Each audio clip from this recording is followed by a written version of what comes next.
네, 나는 공산당이 싫어요. 잘 아는데요. 나는 인천 상륙 작전이 싫어요. 이런 제목을 달아봤습니다.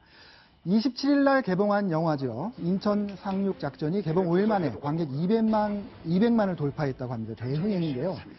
하지만 북한은 이 영화 흥행이 굉장히 못마땅한 것 같습니다. 황일도 의원, 네. 북한이 일단 반응을 내놨다 그러네요. 예, 7월 29일입니다. 북한의 대외 선전 매체인 우리민족끼리에서 다음과 같은 논평을 올렸는데요. 네. 화면으로 나오고 있습니다만 미국의 명추를 걸고 상전에 비에 맞추기에 어리 빠져버린 자들의 비루한 추태다. 네. 그다음에 사드를 남조선에 배치하는 것을 합리화하려는 영화다 하는 식으로 발표를 했는데요. 근데 뭐 사실관계가 다릅니다. 뭐 아시다시피 영화는 만드는데 한참의 시간이 걸리는데 네. 사드 배치가 결정이 되는 것은 불과 지금 두세 주일 남짓의 상관의 일이기 때문에 네. 일단 뭐 사실관계가 맞지가 않죠. 기본적으로 북한은 인천 상륙작전 자체에 대해서 상당히 부정적인 반응을 갖고 있습니다. 네. 그래서 인천 상륙작전에 대해서 미국이 5만 명 이상의 병력을 동원을 하고 300척의 함선, 1000여 대의 비행기를 동원한 대대적인 작전이었지만 북한군의 인민군 해안포병중대 한 개 중대, 4개의 포를 가진 이 중대가 공격해 들어오는 상륙해야 하는 미군을 격퇴했다, 대대한 손실을 입혔다라는 식으로 설명을 하고 있는데요. 네. 그럼 잘 아시다시피 사실관계가 완전히 다릅니다. 아시다시피 이게 인천 상륙작전이 영어로는 오퍼레이션 크로마이트라고 하는데요. 크로마이트는 이제 우리말로 크롬이죠. 그러니까 보통 작전에는 그 작전을 상징하는 말들을 미군은 붙이곤 하는 것이 관례인데 네. 이 경우는 완전히 다른, 그러니까 무슨 의미인지 알 수 없는 중립적인 단어를 붙이면서 보안을 철저히 유지했고 그래서 인천이 상륙지가 될 거라고는 당시에는 북한군을 포함해서 누구도 미처 상상을 하지 못했던 세계 군사 전사에서도 상당히 획기적인 작전 중에 하나로 남아있는 작전이죠. 네, 그렇죠. 네, 그렇습니다. 이 영화하고 북한은 전혀 그 사드하고는 상관이 없는데요. 이렇게 사드까지 걸어서 반대를 했는데, 네. 2년 전입니다. 미국에서 인터뷰라는 영화를 만들어서 김정은을 굉장히 힐난했죠. 네. 그랬더니 북한이 그 주연 배우, 우리 교포 배우를 위협했습니다. 이번에도 마찬가지라고 하는데요. 주연 배우는 리암 니슨도 굉장히 좀 위협을 느끼고 있다고 합니다. 같이 한번 들어보시겠습니다. I think we all have. In light of recent events, very recent events, we are all, not just as filmmakers, but as citizens on this planet, we are all very concerned. 자, 저 다 알다시피 아까 황일도 의원 설명해 주셨듯이 인천 상륙작전으로 이 북한이 유리하던 전세가 한 방에 바뀐 그런 굉장히 전환기가 됐는데 북한은 자기네들 나름대로 영상을 만들어서 인천 상륙작전이 자기네가 승리한 전쟁이라고 하고 있거든요. 네. 저희가 준비한 영상을 한번 보시죠. 이게 뭐냐면 북한 영화 월미도라는 겁니다. 지금 인천에 있는 월미도 지금 나가는 화면이 그 북한에서 나오는 지금 상영되고 있는 월미도라는 영상인데 자, 지금 영상의 하이라이트가 뭐냐면 북한 병사가 기뢰가 떠오르면 그 기뢰를 끌어안고 미군 함정을 향해서 돌진을 합니다. 자, 지금 화면하고 약간 안 맞는 것 같은데 지금 미군 병사가 쫄아가지고 저렇게 네. 막 저렇게 비참하게 부끄러워하는 그런 식으로 마치 자신들이 피해는 북한은 사실 그때 항복하느라고 바빴다고 하는데 나중에 미군 병사의 증언에 따르면 자기네들이 마치 미군의 모든 것들을 격퇴한 것처럼 그렇게 설명을 하고 있습니다. 자, 여상원 변호사님, 이 영화 지금 조금 보셨는데 어떻게 보셨어요? 그냥 월미도에서는 지금 미군 그 함정이 격침됐다고 그렇게 이야기했죠. 네. 근데 사실은 북한 포에 미군 함정이 맞아서 병사 한 명이 사망한 거는 맞습니다. 한 명 사망했다. 예, 근데 저기서는 뭐 배 자체가 가라앉았다고 그랬으니까요. 네. 그다음 이게 그리고 저항이 격렬하게 북한군이 했고 그래서 3일 동안 전투가 이어졌다고 그랬는데 사실은 아주 고요했고 북한군은 아무 저항 없이 항복해가지고 미군들이 전투보다는 점호하는 데 바빴다고 그럽니다. 앞으로 번호, 뒤로 번호 한데 하도 항복한 군인들 때문에 그래서 제가 보니까 북한이 혹시 노르망디 상륙작전을 잘못 착각하고 있는 게 아닌가. 노르망디에서 미군이 사실 많이 죽었거든요. 저 1시간 반 동안이나 계속되는 저 영화에서 미군이 굉장히 뭔가 굴욕적인 이야기를 하거든요. 어떤 얘기를 하는 거를 북한 사람들이 편집을 해놨는지 한번 직접 보겠습니다. 미국은 전투에서는 승리할 수 있어도 전쟁에서는 승리할 수가 없네.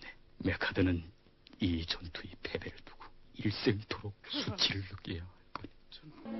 그들은 최고 사령부의 명령대로 인민군대의 전략적 후퇴를 보장하기 위하여 마지막 한 사람이 남을 때까지 결사적으로 싸워 3일 동안이나 적들의 상륙을 막아냈어. 우리는 월미도 용사들의 영적 위훈을 잊을 수 없습니다. 저게 그 미군 병사가 한 말이라고 북한이 편집해서 넣은 영상인데 황일도 의원님 이 영화 끝날 때 보면요. 메가더를 저주하는 그런 그 내용이 우리 영화 끝날 때 자막 올라가듯이 쭉 올라간다고 하거든요. 그렇습니다. 김일성 교수님. 이게 어떻게 왜 그랬을까요? 북한이라는 나라가 갖고 있는 군사를 사고하는 방식에 이런 것이 있습니다. 상대의 압도적인 물리력에 대응을 할 때는 우리는 의지, 충성심 이런 관념적인 자산을 극대화해서 이걸 돌파하는 것이 가장 중요하다라는 그런 사고 체계를 갖고 있는데요. 네. 이 경우도 마찬가지입니다. 인천 상륙작전이라는 것이 앞에서 보신 바와 같이 상당히 많은 미국의 물리력, 군사력이 한꺼번에 투입되는 대대적인 작전이었는데 이거에 맞서는 그걸 방어하기 위해서 북한이 동원할 수 있었던 군사력은 매우 작았죠. 그렇기 때문에 이것을 해낸 것은 오로지 공화국에 대한 충성심, 그다음 전쟁의 승리를 향한 의지 이것뿐이었다라는 것을 강조해서 설명을 함으로써 앞으로의 미국과의 전쟁에서도 마찬가지 방식으로 승리를 구가할 수 있다는 얘기를 하고 싶은 것 같습니다. 네, 그렇습니다. 북한은 그 역사 왜곡의 아주 선수죠. 그러니까 인천 상륙 작전의 역사까지도 왜곡해서 계속 보여주고 있는 거예요. 네. 근데 아무리 그렇게 역사를 왜곡해도 말이죠, 황일도 의원. 네. 북한에 계속 탈북자들이 늘고 있습니다. 그렇습니다. 그리고 요즘에는 중요한 탈북자들이 넘어오는데 450억 원을 들고 군에서 굉장히 장군이 넘어왔다고 하는데 어떻습니까? 이 보도 사실 같습니까? KBS가 29일부터 이제 관련 보도를 이어나가고 있는데요. 네. 북한의 김정은의 비자금을 담당해왔던 인민무력부 소속의 현역 소장입니다. 현역 소장이 동남아 중국에서 본 외화 4천만 달러를 가지고 네. 탈북을 했다라는 지금 소식을 전하고 있습니다. 근데 다만 이제 우리 정부 당국은 이거에 대해서 확인할 수 있는 정보가 없다라는 차원 방식으로 지금 답변을 하고 있고요. 네. 이렇게 생각해 보실 수 있을 것 같습니다. 소장이라는 거는 우리는 소장이 별 2개입니다만 북한은 별 하나입니다. 네. 북한은 소장, 중장, 상장, 대장으로 올라가기 때문에 네. 별 하나고요. 만약 이 사람이 탈북을 한 것이 사실이라면 현역 장성이 우리 측에 넘어온 것은 처음인 것은 맞습니다. 네. 하지만 아까도 말씀드렸다시피 아직까지 확인된 사실이라기보다는 좀 더 지켜볼 필요가 있지 않을까 하는 생각도 듭니다. 네, 이 보도에 앞서서 그 북한의 스왕 영재가 홍콩에 우리 총영사관으로 그 탈북했다는 보도들을 우리가 전해드렸죠. 근데 결국 그 탈북의 원인은 금메달을 따야 되는데 은메달을 땄어요. 평양에 돌아가면 혼나겠죠. 그래서 탈북했다 이런 이제 얘기들이 나오고 있습니다. 북한의 사정상 굉장히 가능한 일일 것 같은데요. 탈북자 얘기는 이제 여기까지 줄이고 다음 소식으로 한번 넘어보겠습니다. 북한의 그 당대회가 5월에 끝나고요. 북한의 그 지도 체제가 상당히 그 모양새를 갖춰가는 것 같습니다. 김정은이 있고요. 다방면에 걸친 분야별로 2인자들이 들어서서 밖에 이렇게 얼굴을 그렇게 공개하는 형식인데요. 저희가 2인자 3명을 한번 꼽아봤습니다. 제일 먼저 있는 2인자 누굴까요? 정치 분야의 최룡해. 네, 정치 분야에는 최룡해 노동당 부위원장이죠. 네. 최근 보도입니다. 어제 보도인데요. 최용해가 리우에서 열리는 브라질 올림픽에 참석을 하겠다고 지금 베이징으로 나갔습니다. 베이징 갔다가 이제 브라질로 가는데 네. 황일도 의원. 네. 어떻습니까? 이 행보 어떤 의미가 있을까요? 아시다시피 브라질 올림픽 개막식이 6일부터입니다. 그러니까 뭐 베이징에서 어떤 나라들을 거쳐서 날아간다고 해도 한 4나흘 정도의 여유가 있는 셈이죠. 그래서 네. 중국에 머무른다면 중국에 머무르고 있는 동안에 동선이 어떻게 되느냐, 예를 들어 중국의 고위 관료들이나 당국자들을 만나는 것은 아니냐에 대해 상당 부분 관심이 집중되어 네. 있고요. 실행에는 아시다시피 지금 최근 들어서 북한의 대외 정무를 대표하는 인물로 자리매김을 하고 있습니다. 중국과 러시아 등등을 방문한 바가 있고 작년에 박근혜 대통령이 참석한 바 있는 베이징 천안문 열병식에도 최룡해가 참석을 한 적이 있었죠. 네. 특히 2012년 런던 올림픽 때는 체육상, 우리로 치면 이게 지금은 그런 직함이 없습니다만 체육부 장관에 해당하는 사람이 참석을 했는데 이번에는 최룡해 국방위 부위원장, 조선노동당 중앙위원회 부위원장이 참석을 했기 때문에 격이 많이 올라갔다라는 측면을 살펴볼 수 있을 것 같습니다. 네, 북한이 이와 함께 평창 동계올림픽에도 참석할 수 있다 이런 얘기를 했다는데요. 예. 스포츠를 활용해서 대외 고립을 좀 탈피해 보려는 그런 의도 네. 아닌가 싶습니다. 네.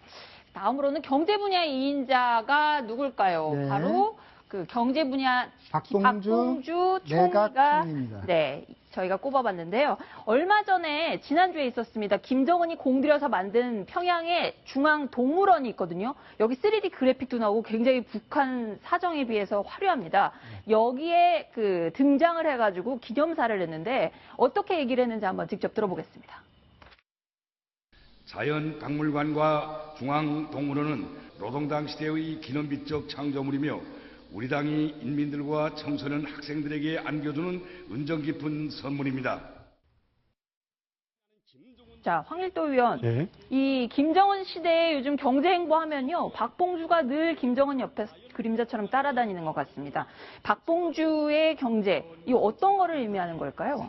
박봉주는 아시다시피 2000년대 초반에 북한이 경제개혁 혹은 개방 조치라고 불리우는 일련의 조치들을 취해 나갈 때 경제의 사령탑을 맡았던 인물입니다. 네. 이후에 한동안은 권력 밖으로 밀려나 있다가 김정은이 본격적으로 당을 장악하고 네. 권력을 장악하기 시작하면서 이제 다시 복귀를 해서 경제 분야를 책임지고 있죠.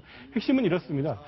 북한의 경제가 공식 경제가 있고 사경제가 있다면 네. 최근 들어서 사경제의 비중이 점점 더 커지고 있는 것이 사실인데요. 네. 공식적으로 북한이 이런 사경제의 확장이나 확대를 공식적으로 용인해주겠다고 서원을 한 적은 없지만 실질적으로 이러한 흐름들을 용인하고 있는 것은 사실인 것 같습니다. 네. 그리고 이러한 흐름을 만들어 나가고 있는 중요한 인물 중에 하나가 박봉주라고 보시면 될 것 같습니다. 네, 그럼 마지막 세 번째 2인자 누굴까요? 보시죠.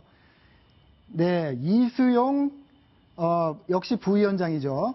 6월에 중국에 가서 시진핑 주석을 만났고요. 그전 4월에는 유엔에 가서 또 발언을 하기도 했는데요.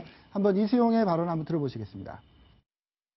지속적인 개발은 외세에 의하여 최악의 조건에서 진행되고 있습니다. 남은 것은 오직 하나, 핵에는 핵으로 대응하는 것뿐이었습니다.